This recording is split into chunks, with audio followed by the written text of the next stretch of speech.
Welcome to episode 1 of the Floating Economy. For decades, marinas have been designed around vessels, storage, service, and fuel. But I believe we're entering a new era, an era where water itself becomes programmable economic space, where slips just aren't places to park boats, but platforms for hospitality, where marinas evolve from private enclaves into community-driven waterfront ecosystems. That shift doesn't happen through theory. It happens through operators, people who have built, scaled, institutionalized fragmented industries before. Today's guest is someone who has done exactly that. Jerry South built Town Park into one of the largest parking concession companies in the country, scaling to more than 13,000 employees and nearly 350 million in revenue before its sale to private equity and one of the most significant transactions in that industry's history. But this conversation isn't about parking. It's about pattern recognition. It's about what happens when a serial entrepreneur and a seasoned operator looks at marinas and sees untapped economic potential. It's about capital strategy, leadership, mentorship, and what it takes to build something that reshapes an industry. Jerry is my business partner, FLOHOM's Managing Director, and personally a mentor. Today, we're going to explore how his journey from building Town Park informs our vision for FLOHOM and what that future for the marina industry might look like when the floating economy is fully realized. Let's dive in.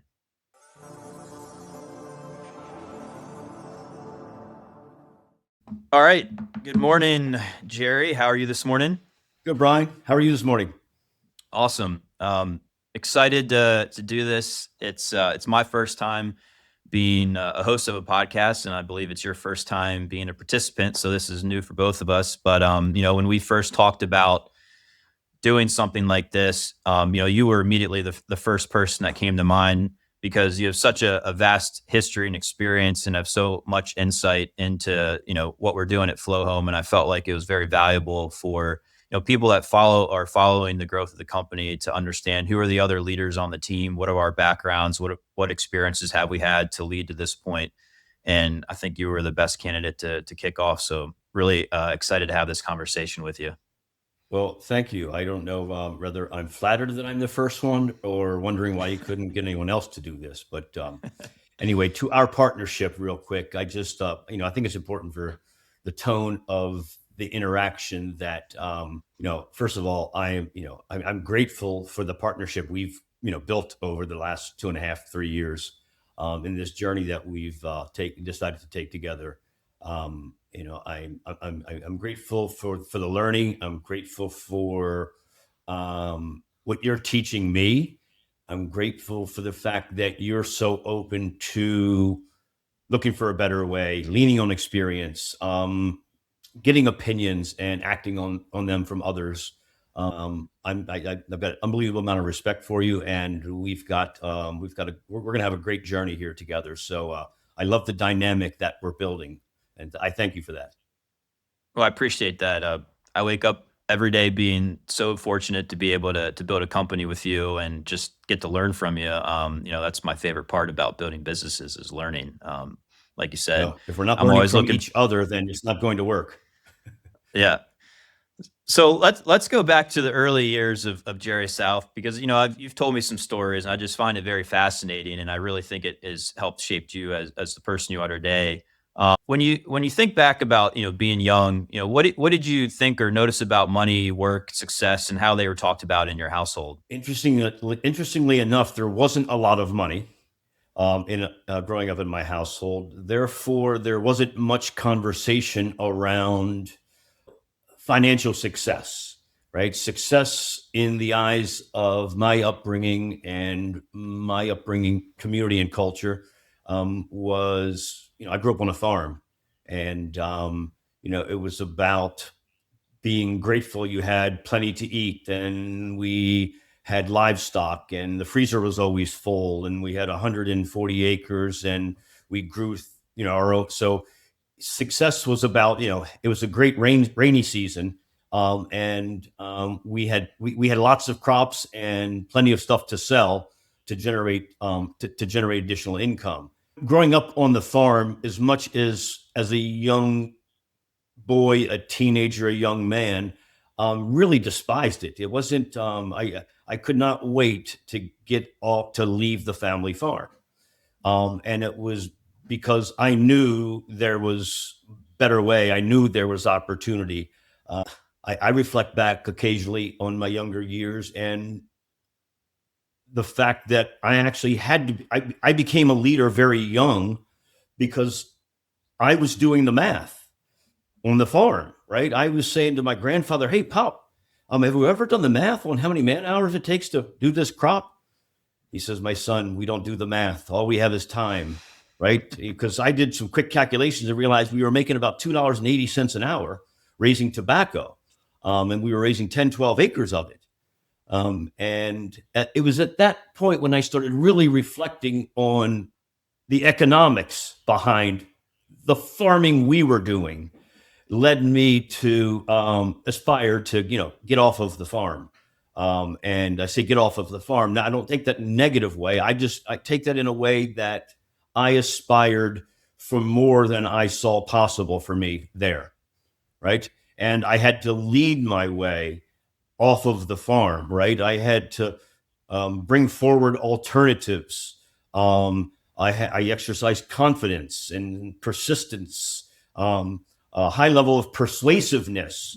When I really, I didn't know it then, but reflecting back, my first real entrepreneurial endeavor was at 15 years old, unionizing the 4 kids on the farm and convincing my stepfather and my grandfather who raised me that the 4 of us deserve some small share every time we sold 20 pigs or 10 cattle or the 10 acres of tobacco and it was time to harvest. So as I reflect back, it was me convincing my father that I needed a job because I was 15 years old, going on 16 years old, and all of the other kids around me were making money somehow. And my stepfather's answer was, "You have a job right here on the farm, and you are getting paid. You've got a place to live. You've got food. You're never hungry, and you've got decent clothes on your back." That was the mentality of my upbringing, right? I recall, my stepfather is an indentured servant. His family come over from Germany. My mom remarried when I was very young, 4 or 5 years old. And their idea of success was giving each kid on the farm an acre of land to then help you build your house so you could get married and have kids, which then provide labor for the farm. So my grandfather, one day we were in the field. He says, "Jerry," he had a nickname for me. He called me by my nickname. He says, "Where do you think you want your acre of land to build your house?" I said, "Pop, I'd like my acre of land as close to the road out there as possible so it's easy to sell because I'm not building a house here. I'm leaving the day after high school. I'll be back for Thanksgiving and Christmas. And believe me, I'm not leaving for good, but I'm not going to build a house here." That brief interaction cost me that acre of land on the farm where I grew up to build a house, which was success. Back to the starting question here, which was success in their mind. That conversation cost me that acre of land. I happen to now own the entire farm that I grew up on. So although it was a long and windy path, it kind of worked out. So it wasn't just, the economics of your farm, but was it the economics of just the farming industry in general? Like that wasn't something that you felt like you wanted to be a part of? I was fortunate enough to see enough of the world and or the country to understand there was more, right? Yeah. And I just aspired to figure out what that was. And because I disliked my childhood as much as I did, I was hell bent on making sure I understood what are the options, right? I wasn't going to, be stuck down there in Southern Maryland where I grew up at 50 years old, hoping it rained. So the meager crops that we were raising, produced some harvest. That's too much out of my control, right? Not that I need to control things, but I really want to control my own destiny. And I knew early on I couldn't make it rain, at least the way we needed it to. I've learned since I can make it rain, and you've learned a little bit of that from me as well. Yeah. So when you decided to leave the farm, what were your next steps? What did you end up doing? Well, I wanted to go to college. There was no money for that. So I joined the military. I went to all the service branches to find out where I could get the most college money for the shortest assignment. which was all in the spirit of flexibility in my mind, not get in and get out. I didn't want to sign up for any more than I had to, because I didn't know what I was getting into. I knew what I was getting out of, which was the farm. But I didn't want to, I had a lot of great offers who they wanted 5 and 6 year commitments. Evidently, I did very good on the ASVAB, which is the military entrance exam for all the branches.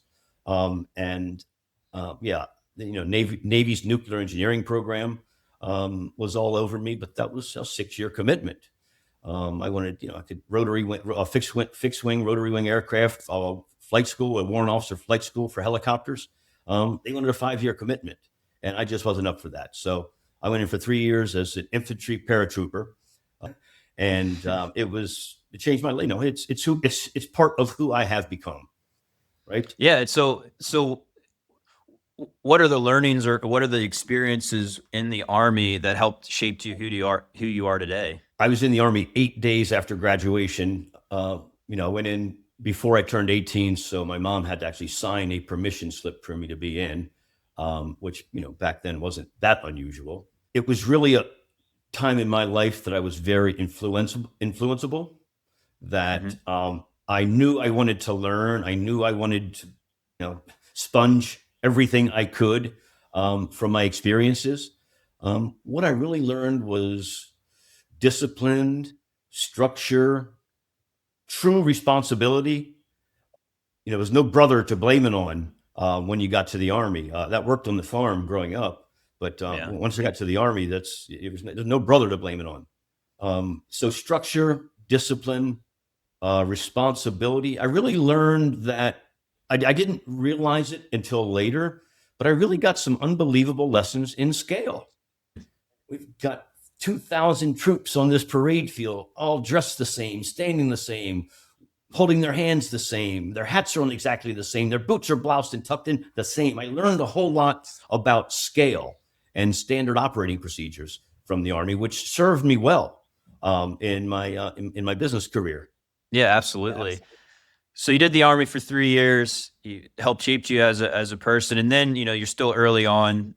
You get into the parking industry. I know you did some valeting in college that kind of got your feet wet. But when you first entered the parking industry and you started Town Park, I'm sure you didn't necessarily realize where it was going to take you. But were there any early thoughts of what was the standard? Like, what did everyone believe in the parking industry that you disagreed with or saw differently?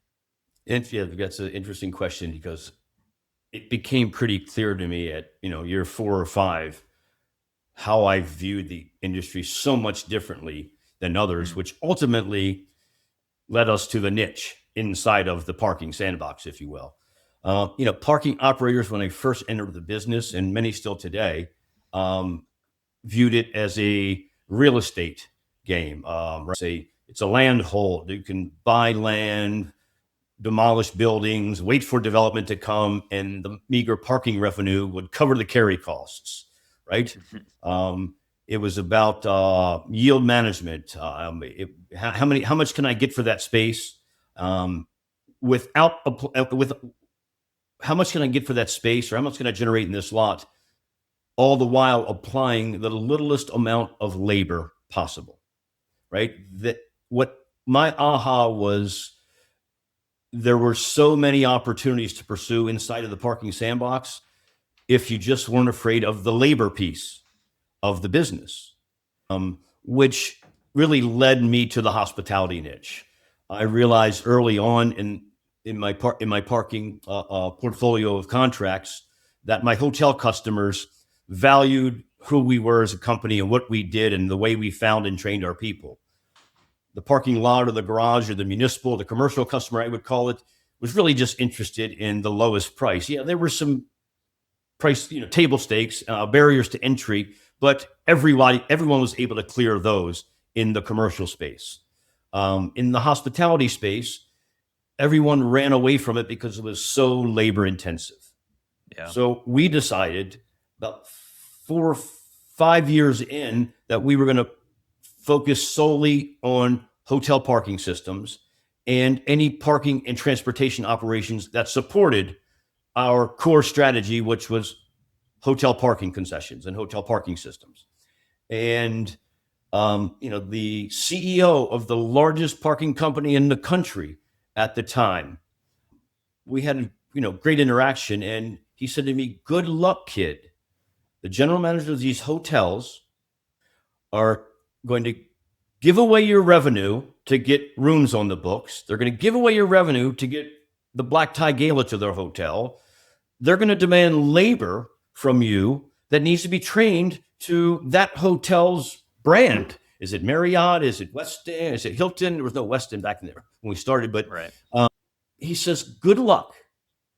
It was that interaction, walking away from that CEO of a almost $1 billion company, allowed me to reflect. Well, if that's his view, let me validate that amongst some of the other sizable operators. And it was pretty clear to me that everyone had his sentiment, right? Oh my God, if it's a hotel, man, I just want to sell them the space in my garage, right? Everyone had a handful of hotels, one or two here, a couple there, but it was only under the auspice that they were driving business into their garage or their lot. Either they had to take them or they wanted to take them because that was the vehicle traffic they needed. But that was a general understanding. And it was at that point I decided to put my head down. We were going to focus on the hotel niche, and we were going to become the best hotel parking concessionaire in the country. So that sounds like that was one of your like first or major decisions when you felt like the company could become a national player instead of a regional one. Is really That's just right. Yeah, like that's yeah. right. That's right. It was okay. We really didn't know what we were doing. We've stumbled over 6 or 7 years to a $5-6 million park concession here in Annapolis, Maryland, with a couple, in one in Baltimore and one or two in DC. A decent little concession. Wow! If we focus just on hotels, which is another big break we got, which I'll mention in a second, and shorten our learning curve, and we stamp this out 10 more times, my gosh, we'll have a $50-60 million a year business. That was sort of the paraphrase strategy, if you will. Took us 6 years to get here, and we figured it all out the hard way. Let's shorten that curve to 3 to 5 years, stamp it out 10 more times, and we've got a handsome business here at 50-60 million in revenue. Yeah. And so when you guys started to really scale, you're, taking, capital from private equity, different types of firms, when you do that, you really got to institutionalize the business and think about scale and what were the things that you did that, other small operators weren't necessarily prepared for? I'll say, I think there's two sides to answer there. One, what we did in the marketplace, Mhm. and two, what we did as an organization, because there were two different things. In the marketplace, what we did and what really gave us advantage was building relationships with national chains, national ownership groups, and the hotel business is somewhat complex to the naked eye or to the consumer, where you've got Marriott, but Marriott might not own that hotel. It might be owned by a real estate REIT that owns 100 hotels. Well, Marriott makes the day-to-day decisions, and we've got to impress Marriott, and we're going to get a lot of work and engagement and referrals through performing for Marriott.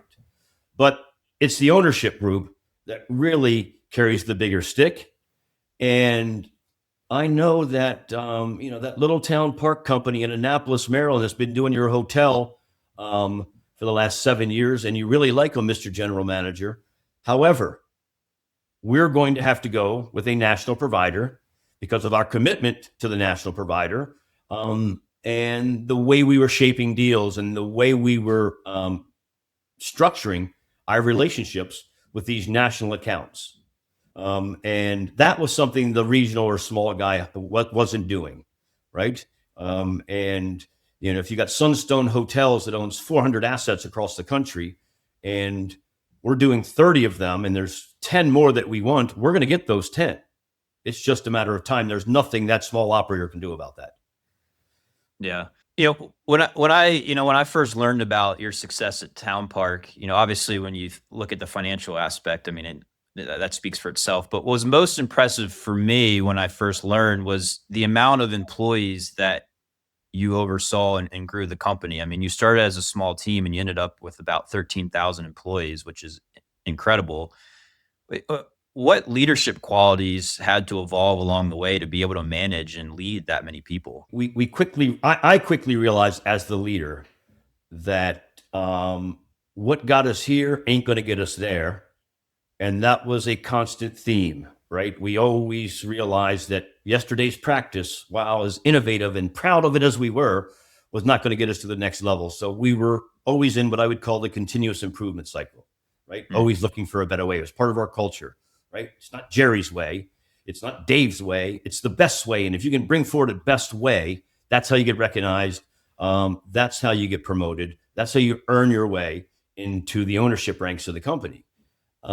Back to the advantage we created in the sandbox, right? The earlier question, we had folks who earned their way into the ownership ranks of the company, and it allowed us as an organization to resource, support, right? Administer, take all of the minutia off of their plate in the field so they could sell and operate, which is what they did best.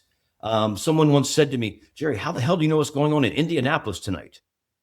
I said, I have no idea what's going on in Indianapolis tonight. But Brian George, my district manager, his earning potential, his wealth creation, his quality of life, and his children's education all depend on how well we do in Indianapolis tonight. Brian is a vested equity partner in the business, and could not be more than aligned. My job is to make sure Brian's got all the resources, tools, and support he needs to do his job tonight in Indianapolis, where we will probably touch 4,000 to 5,000 cars at 18 to 20 hotel front doors, with probably 100, 150 employees tonight. So I don't need to know what's going on in Indianapolis tonight. My partner, who owns the same security, same equity in the business that I do, that our COO did, that our CFO did, and he's one of the 43 market managers. Not all 43 market managers had earned their way into the ownership ranks of the company, but in the early years, that's how, right? Who the hell wants to go to Milwaukee, right? Well, the guy from Miami raises his hand because he knows that's what gets him into the ownership ranks. And that came with lots of other privileges. Understanding that we needed an employee equity program, understanding that we couldn't do it all ourselves, understanding that I needed people around me much smarter than me to get this thing to the next level. So those were the leadership lessons that evolved. One of the ones that can't go unmentioned is, as a small company, we're feeling a little bit of this now, right? As a small company, boy, think about how hard is it when you've got a number two, you got a right-hand man for 6 years, and then someday you look up and he's one of 20 district managers running markets for us, right? How do you take those loyal, dedicated, hardworking brothers, friends, and as the company moves, as the company evolves, it evolves past many people. It grows around many people. Some people grow with the company, right? Some people can move their competency and capabilities at the same pace the company's growing, but some people can't. And how do you deal with those people? How do you recognize what they've done? How do you get them in the right place in the organization?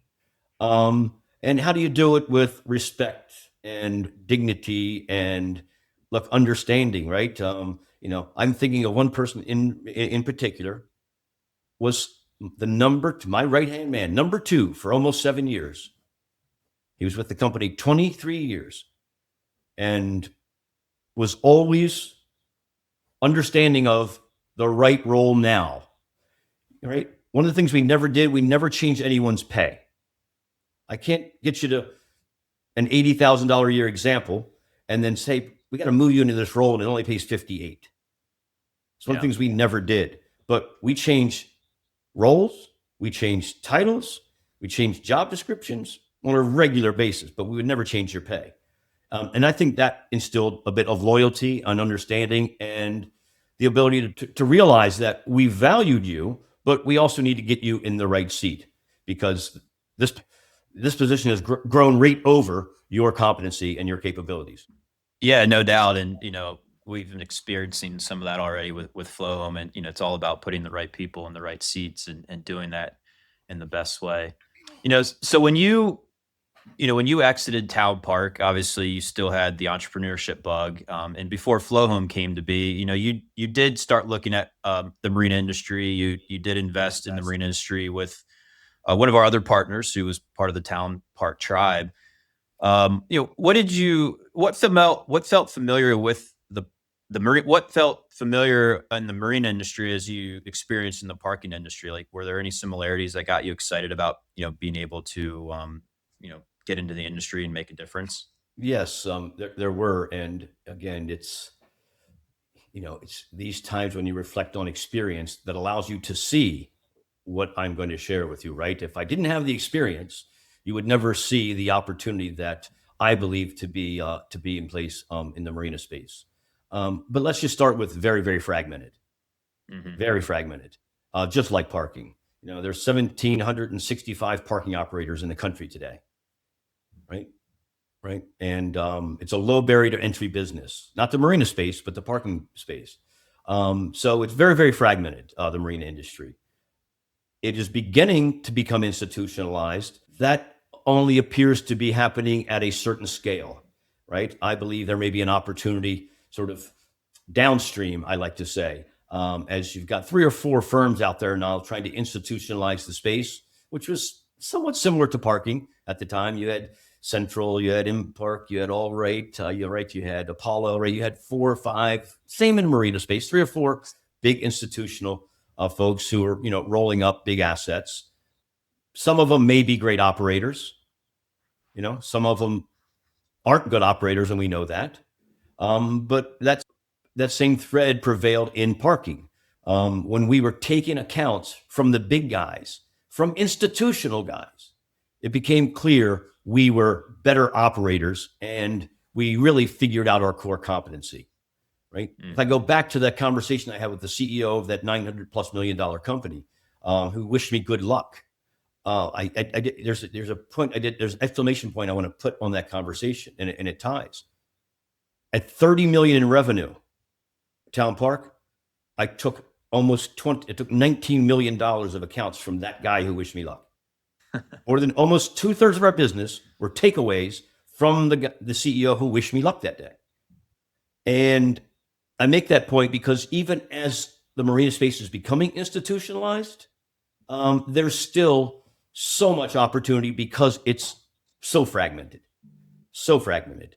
I say this with the utmost respect for everybody who has made a living in our sandbox in marina space, but it's an unsophisticated space. It lacks real operational acumen, marketing acumen.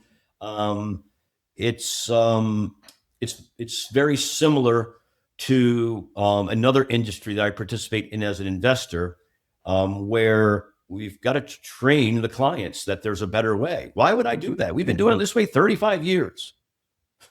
And when you hear that, and you understand where the opportunities lie, right? It's a unsophisticated, I think 70% of the space is ripe for roll-up, ripe for acquisition. I don't like roll-up. Roll-up sounds like you're going to buy it, squeeze it, and sell it. And that's not how the marina space will work long term.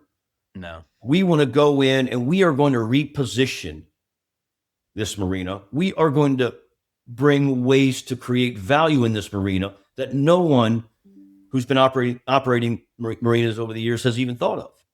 Right? This is business 101, Brian. This is about leveraging your assets. And your asset as a marina owner is that hole in the water. And if we can show and we can demonstrate and we can prove that hole in the water that you used to get $7,000 a year for, 8,000, maybe 10 in a good market. When we show the industry how we can get 50, 60, $70,000 a year from that same hole in the water, because we understand our core competency. And that will drive us to those opportunities. There's 10, 12,000 marinas in the country. The big three guys out there own a little over 10% of all of them. Let's go, right? It's not like the big three or four own 90% and there's 10% left and we got to try to steal from the big guys. No, they own just over 10%. Still very, very fragmented. It's becoming regionalized. There's regional companies out there that are now, but look, those are the ones that we can bring the greatest value to. Those regional, those local, the cluster marina owner who has 5, 6, 8, 10, 20s in that range, right? We can be good partners. We can be great partners for those kinds of operators. Yeah, so you kind of touched on, how should marina owners and operators think about revenue per slip differently, and you gave some examples of that. But on the flip side of that, that's all sounds great. I think the financial part, it's a pretty easy sell. But on the other side, and some of the journey that we've gone through is the skepticism around, how to activate the slips differently. What do you what skepticism do you expect or from marina owners or the industry at large about activating slips differently and how that could potentially negatively impact the marina? Let me go back to a comment I made answering the prior question. I hope I answered the prior question, but a comment I made answering the prior question. In answering that question, I suggested our observations are that it's an undermanaged space that lacks real leadership and execution acumen, right? Now let me go to the skepticism question. I have a little, I'm going to try, I have a little saying about skepticism, right? And there's always skepticism when you're creating a niche, right? And it's, first they laugh at us, then they make fun of us, then they lie to others about the actual results. Then they follow. And I blazed a trail in the hospitality sector of the parking sandbox. $9 billion industry. I carved out a niche, and we had plenty of head start, right? But boy, all those people who and even that CEO who wished me luck, right? 7, 8, 9 years later, I've got 3 or 4 real competitors in the space, in the lane, trying to figure out why we're growing at the rate we are, at the margins we're growing at, right? We really understood our X factor. And I believe in this new journey together, Brian, we are starting to realize and really get our heads around our X factor.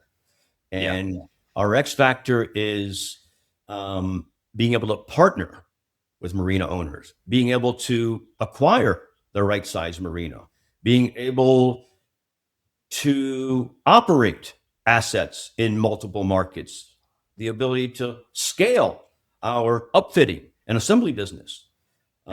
So, right, skepticism, I love skepticism. It's the same people who were laughing at us and telling lies about us who are now following us. And if you look around the marina space, which we have, and for those who are listening, there's not much innovation. It's a copycat industry. All right, it worked over there. We should do it here, right? Well, yeah, as soon as everyone catches on, all those skeptics, the people who said it would never have a floating houseboat, a floating lodging asset in their marina. Yeah, that guy had 6 now because he took that $60,000 of slip rent that he used to make, and now he's making $340,000 from those same 6 holes in the water. So, yeah, I love when they laugh at us. I love when they talk bad about us. I don't really like it when they're providing misleading information or lying. But then when they follow us, it's very gratifying. It is. So when when you first met me, I came in the office and pitched you. You've seen a lot of different business models, investment opportunities throughout your career. What piqued your interest with FLOHOM? You wanted to make worth your time, and also, what moment did you realize that this just wasn't a niche concept and maybe a niche industry still, but this is a scalable business? So back to the first half of your question. Yeah, I see a lot of ideas, right? I'm fortunate to be able to deploy, a portion of the proceeds from the sale of my 28 years of work at Town Park, and by design, I've put a portion of that into what I call my alternative holdings, alternative investments. bucket in my personal balance sheet. And I'm looking first and foremost for simple to understand businesses, right? One of my criteria before I spend a lot of time, or certainly before I write a check, is, do I really understand this business and the levers you can pull, the buttons you can push? Is it simple enough for Jerry South to roll up his sleeves and go in there, whenever that means, go in there and figure it out if something's wrong? And this met that criteria. I was familiar with the marina industry on two different investments. One was with it was more of an institutional play. The other was a local one here with a group of local investors that taught me a bit about the space, and both turned out relatively well. And second is, I call it the who question. I purposely sold my business because I wanted to spend more time with family, raise my kids, be at lacrosse games and basketball practice and coaching this and that. So all of my activities at this stage of my career answer the who question. Who is leading? Who is driving? Who's got their hand on the tiller, their other hand on the wheel? And while they're doing that, they're turning the lights off at 11:30 and mopping the floor on the way out. Now, that's figuratively, not literally, but the who question was quickly answered with you, right? You could have brought any reasonable idea, and if it kept my attention long enough to really get to know you, like this concept did, then I've got the who answered. So I've got a simple business that I've got a little experience in. I've got the who, and for me, answering the who, you demonstrated early on that you had an unbelievable vision. You also demonstrated and acknowledged early on that you wanted help. You needed coaching. You were very forthright about the journey that we are now on, but that we were embarking on at the time. And you acknowledging that and being thirsty for coaching and mentorship and being willing to turn the lights off at 11:30 and mop the door on your way out, which is who you are. You're going to make it happen, right? And I could tell that early on. I also realized that I could bring a lot of value to the relationship, so it didn't take you 28 years to do what I did at Town Park, right? So it's about shortening the learning curve and doing with people you love, you trust. You're going to fight and argue and look, but at the end of the day, there's an unbelievable amount of trust, respect, and confidence in you and me and those on our team at the highest leadership level. So look, we're going to fight it out. We're going to scrap it out. We're going to wrap it out. We're going to figure it out, right? We're going to figure it out together, because if you're not up for that, then go run a lifestyle business yourself and live happily ever after, which there's nothing wrong with that. Nothing wrong with that. But, right, if we want to build a big business and scale and build a big brand and scale at the ambitious intentions that we've described, you've got to do it with many people. And right, it's about collaboration. It's about value. It's about values. It's about in the moment of truth, right? In the moment of truth. And we're going to have many of those. We've already had a few, right? How does my partner react? How do they play? How do they respond? Right. And that's, the who. I understand the business, and the who, right, was answered quickly. So we then dug in. We did a bit more discovery. But again, the more I learned, the more opportunity I saw. The further we go, the more opportunity is revealed. And that is, to me, what's motivating about the space, motivating about our journey. You came in with the short-term rental idea, right? And that will be a big part. That will be a big part of our business when we're 200 million in revenue and we've got 2,000 assets deployed, right? It'll be a big part of our business. But our ability to recognize, pivot without being distracted, pivot without chasing the silver ball that rolls across our desk, your desk, 3 times a day, and recognize that, wow, there are really some interesting tentacles coming out of this, which is what the good entrepreneur does, right? I started out in the car parking business. I was 9 years in before I realized I wasn't in the car parking business. I was in the people business, right? The recruit, hire, train, deploy, semi-skilled labor. business, right? And once we realized that, we really were able to get sticky with our customers and grow faster than any of our national competitors or our local and regional competitors because we could offer our customers more, right?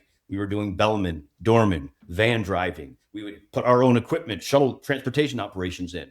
In our healthcare sector, which we acquired our way into in 2009, we were providing 13 different services inside of hospitals, all under the auspice of a core competency: recruit, hire, train, and deploy. Parking was one of those 13 services. Shuttle services was one of those 13 services. So I feel the same momentum as we're peeling back the layers of this onion, all while we're being true to the strategy that we agreed upon for that phase. We went into phase one of our strategy. We were going to prove the short-term rental economics, unit level economics of our short-term rental thesis. We have done that. Touche, great job, better than expected, which is not easy for a lot of startups 2.5 years in to say. Mm-hmm. Better than expected. But boy, did we find 3 things that were worse than expected. Sure and did. We believe 2 of those are tremendous opportunities. Yes, they are. Right. Mm-hmm. So it's the ability to recognize, see around the corner, back to one of your early questions of leadership, right? Right. Great leaders can predict, great leaders can see around the corner and guess what's coming. And great leaders can understand that opportunity that many of our competitors just step right over. Yeah. So, the people that are going to be listening and watching this, they can see, they can feel your energy. And, not to age you, but, you've been to the top of the mountain. You've had all this success, right? And there's several avenues you could have taken, but, you've dove back in. I mean, you called me out for my hard work. I mean, right back at you. I just am amazed of the hard work and the discipline you put in while, still being an amazing dad to your family, which, takes a time commitment as well. Why take on something new? What drives you at this point in your life to be able to get back into the startup world and build something just like you did in the early days of Town Park? You'll someday realize this, but it's who we are, Brian. It's what drives us. It's what motivates us. It's what keeps us young. It's what allows me at 60, almost 62, to be chasing that 11-year-old around the basketball court and still kicking his. It's not work, right? It's not work. It's life for the entrepreneur, right? It's, if the great entrepreneur leaves everyone wondering, right? Is he working or is he playing? And to him, he's simply doing both, right? It's not work. I say, I'm going to Stream Song for 2.5 days of golf. You call that work, honey? Well, yeah. I'm with 12 guys. 7 of them are investors in enterprises that we're associated with. A couple of them are investors in FLOHOM, and we're raising growth capital. Yes, this is work, honey. Right? But it's not work. It's my life. It's our life as entrepreneurs, and being able to balance that, right? Balance that is what makes us great entrepreneurs, great dads, good husbands, or not, right? And missing my kid's first lacrosse goal, there's no account I could win, even in my former life, that would be worth more than that. Yeah, absolutely. So balance. Yeah, I know. And, it's Sally always says this, it's work-life integration. It's the balance, it's the integrating the work and the life. And I think all of us can say this confidently, is that this just industry that we're in, it's all about the lifestyle. It's about the love of the water, the connection to the water, from boating to marinas. And, we have all our different ways of how we do that. But ultimately, it's not just building a business, like we're building a lifestyle, That's right. Around it. Yeah. Yeah. To go back to, I'm going to circle back around to an earlier question that you asked. What about the FLOHOM concept? When you came in, that has, kept me interested enough to get here. Even when before I had sold Town Park and put myself in a position to get involved in other things, I used to aspire. Well, what am I going to do next? What's my next business life going to be? Because I knew I was going to sell that business. It was like we intended to do that. We had lots of employee shareholders, and everyone did very well, right? We built that to sell it. And before we even sold, I always, was thinking aspirational. What am I going to do next? And, what would I like to do? And I said, you know, my real aspiration then was if I could do something around the golf industry, which I'm loving and passionate about, or something around marinas and being on the water. I Mm. don't, the best feelings, the best zen, the best relief in my life is when I'm on the golf course or close to the water. So I already knew then I was going to be doing something else. I was trying to find something else that aligned with what made me feel best in myself. And you brought that to the table too. So you're a great coachable leader, entrepreneur who's got unbelievable vision. But it also aligned with, one of my other subliminal aspirations of my next business would be on the water or on the golf course. So here we are.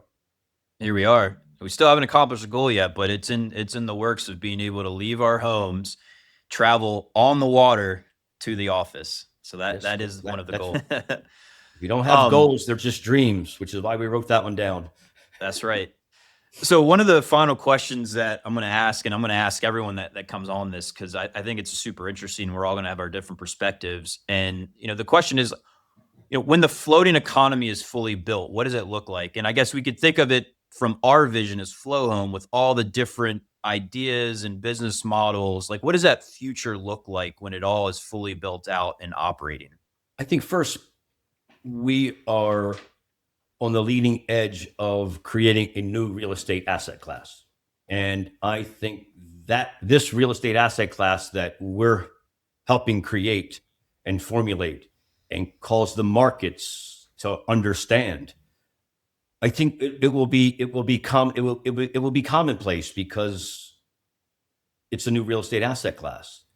And if you think back to the high-rise building, right, the 20-story building or greater, when those were first built, too expensive, that'll never work. People aren't going to, right? It will be commonplace. What we see today to be so unusual, Sausalito. There's one in North Carolina that is doing very well, and those won't be anomalies. You won't see. Hey, have you seen those 4 new Airbnbs? Those 4 new lodging assets down at such and such marina, right? It won't be so novelty. Right? Yeah. It will be commonplace, and not every marina will have our assets in it.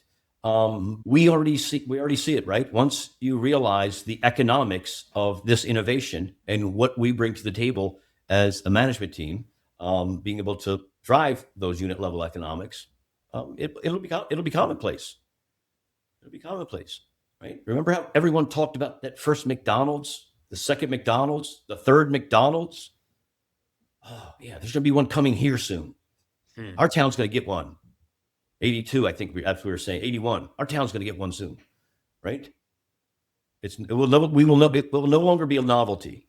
The new real estate asset class that we speak of will no longer be novelty. It will be commonplace, and there'll be a reason that you're not participating as a marina owner, as a waterfront property, as a hotel with a bulkhead, not even slips, a bulkhead that has 4-spot treatment rooms floating out front. It will be commonplace. It will no longer novelty, I guess, is how I would best describe it. Awesome. Well, that's a great way to end. Jerry, thank you so much for joining. This was a lot of fun. There's so many more topics to discuss, so we're definitely going to do another one in the future. But this was great. Really appreciate taking the time, and see you in the office soon. Thanks for having me. And while I appreciate taking the time, you're my boss, and if I didn't, I'd be in big trouble. So I had to do this.